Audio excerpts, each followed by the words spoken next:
नमस्कार. मराठी रोहिणी किचन या आपल्या यूट्यूब चॅनलमध्ये मी तुमचं स्वागत करते.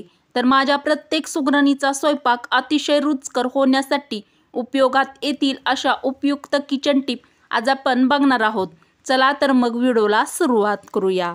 अत्यंत उपयुक्त टिप नंबर 1. कुकरमध्ये कोणताही पदार्थ शिजत घातल्यानंतर शिट्टी होत असताना काही वेळा प्रेशरमुळे आतील पाणी फसफसून बाहेर येऊन पडते.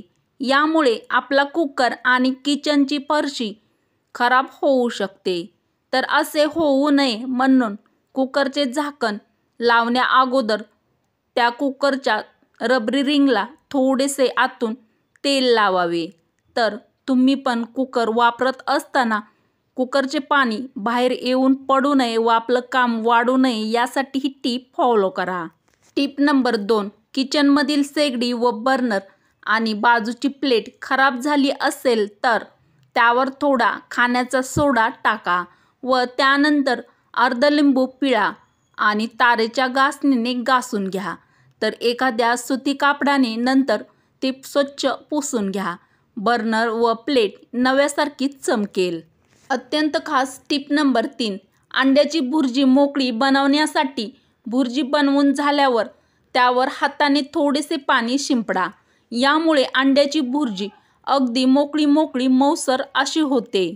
अत्यंत उपयुक्त टिप नंबर 4. मेथीची भजी किंवा मेथीचे मुटके बनवताना ते अजिबात कडू लागू नये यासाठी त्यात थोडं केळे कुस्करून घालावे. यामुळे मेथीची भजी किंवा मेथीचे मुटके अजिबात कडू होत नाहीत. प्रत्येक सुगरणीच्या व प्रत्येक गृहिणीच्या कामी येईल अशी खास टीप नंबर 5. रताळी किसून वाळवून ठेवावी. म्हणजे ऐनवेळी मिक्सरमधून काढून त्यात हिरवी मिरची, मीठ, शेंगदाण्याचा कूट, बटाटे बारीक किसून त्यामध्ये घालून घ्यावे व त्याचे मस्तपैकी थालीपीठ बनवावे. तर उपवासासाठी हे थालीपीठ पटकन तयार होते. तर अत्यंत उपयुक्त टीप आवडली असेल तर एक लाईक नक्की करा. टीप नंबर 6. गॅसवर कुठलाही पदार्थ शिजायला टाकल्यावर दुसऱ्या कामात लागू नये किंवा बाहेर जाऊ नये. यामुळे कधीकधी पदार्थ जळून स्फोट होऊ शकतो. अत्यंत उपयुक्त टीप नंबर 7. शेंगदाण्याचा कूट घालून भाजी बनवायची असेल तर शेंगदाण्याचा कूट मसाल्यामध्ये म्हणजेच तेलामध्ये भाजावा. यामुळे भाजीला छान असे तेल सुटते व भाजी पण यामुळे चवदार लागते. प्रत्येक गृहिणीच्या व प्रत्येक सुगरणीच्या कामी येईल अशी टीप नंबर 8. ऑफिसचा टिफिन असो किंवा मुलांचा शाळेचा डब्बा असो यासाठी आपण नेहमीच सुक्की भाजी बनवत असतो.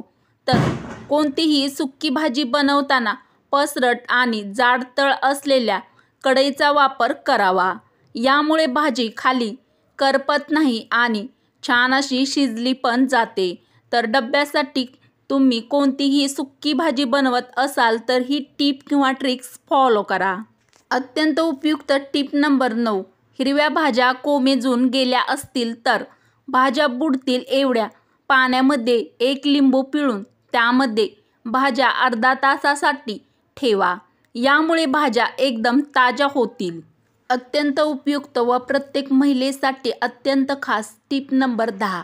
जेवण करताना अन्नाला अजिबात चवच येत नसेल तर किंवा अन्न खाताना ते कडू लागत असेल तर ती तापाची लक्षणे आहेत हे समजावे. अत्यंत उपयुक्त टीप आवडली असेल तर एक लाईक नक्की करा.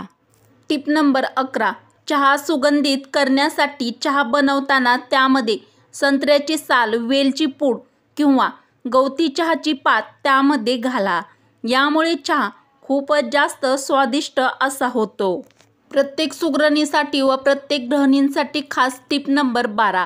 मुलांचा शाळेचा डब्बा झटपट व्हावा व सकाळी घाईगडबड होऊ नये यासाठी शेंगदाण्याचा कूट, तिळाची पेस्ट, आलं लसूण पेस्ट व नारळाचं चव हे आधीच बनवून ठेवावे. यामुळे आपण झटपट स्वयंपाक बनवू शकतो व ते पटकन भाजीमध्ये घालू शकतो. तर व्हिडिओ रेकॉर्ड करत असताना थोडासा फटाक्यांचा आवाज येत आहे तर तुम्ही प्लीज दुर्लक्ष करा. अत्यंत महत्त्वाची टीप नंबर 13. दररोज खाण्यासाठी लागणारे लोणचे एका छोट्या बरणीत काढून ठेवावे. कारण सतत लोणच्याच्या बरणीला उघड बंद केल्याने लोणचे आपले लवकर खराब होते। तर लोणचे आपले वर्षभर साठवणीचे जास्तीत जास्त दिवस चांगले राहण्यासाठी ही टीप फॉलो करा।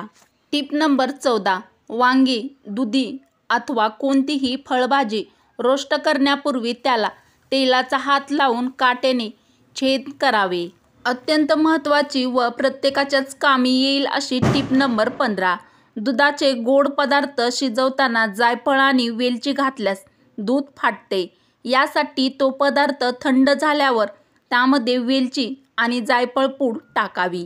प्रत्येक सुगरणीच्या कामी येईल अशी उपयुक्त टीप नंबर 16, मसाले भात बनवताना तेलासोबत थोडंसं त्यामध्ये तूप घाला।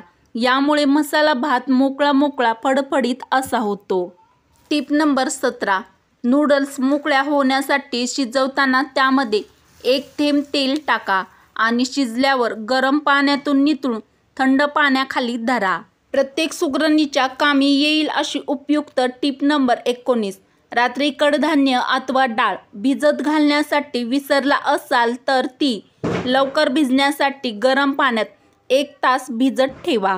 प्रत्येक सुगरणीच्या कामी येईल अशी टीप नंबर 20, दह्याच्या कढीमध्ये 2 चमचे हरभरा डाळीचे पीठ टाकावे। यामुळे कढीला खूप छान असा दाटसरपणा येतो। साधी सोपी पण अतिशय खास टीप नंबर 21, एखाद्या पदार्थासाठी खसखस मिक्सरमध्ये वाटायची असेल तर ती आधी 15 मिनिटे पाण्यामध्ये भिजत ठेवा। प्रत्येक गृहिणीच्या कामी येईल अशी उपयुक्त व अत्यंत खास टीप नंबर 22, गोड पदार्थामध्ये दुधाचा वापर करताना दूध फुल क्रीम दूध वापरा, ज्यामुळे त्याचं टेक्स्चर छान येईल। तर कोणताही गोड पदार्थ बनवताना तुम्ही ही टीप फॉलो करा।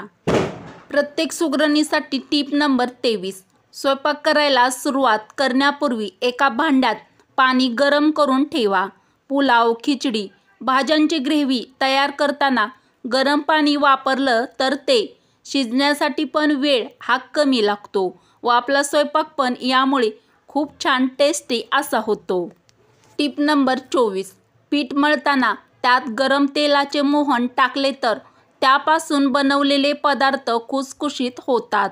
उदाहरणार्थ पराठा, शंकरपाळी, कचोरी हे पदार्थ बनवताना तुम्ही या टिप्सचा वापर करा। वरील उपयुक्त व खास टिप जर तुम्हाला आवडल्या असतील तर मराठी रोहिणी किचन या आपल्या मराठमोळ्या चॅनलला सबस्क्राईब करा, लाईक करा व असेच नवनवीन व छान छान व्हिडिओ तुमच्या मित्रमैत्रिणीला शेअर करायला अजिबात विसरू नका। चला तर मग भेटू अशाच पुढच्या एखाद्या छानशा व्हिडिओमध्ये। व्हिडिओ पूर्ण बघितल्याबद्दल धन्यवाद।